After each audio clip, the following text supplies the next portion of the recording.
या व्हिडिओमध्ये आपण संख्यांचे मूलभूत प्रकारामध्ये दुसरा प्रकार पाहणार आहोत. दुसरा प्रकार आहे पूर्ण संख्या म्हणजेच होल नंबर्स. शून्य आणि सर्व नैसर्गिक संख्या मिळून तयार झालेला संख्या समूह म्हणजे पूर्ण संख्या होय. याची वैशिष्ट्ये पाहू.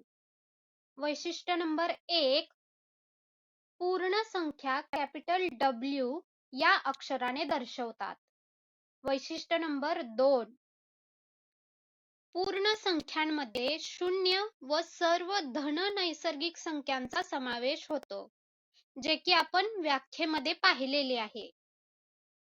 वैशिष्ट्य नंबर 3, शून्य ही सर्वात लहान पूर्ण संख्या आहे. वैशिष्ट्य नंबर 4, सर्वात मोठी पूर्ण संख्या निश्चित सांगता येत नाही.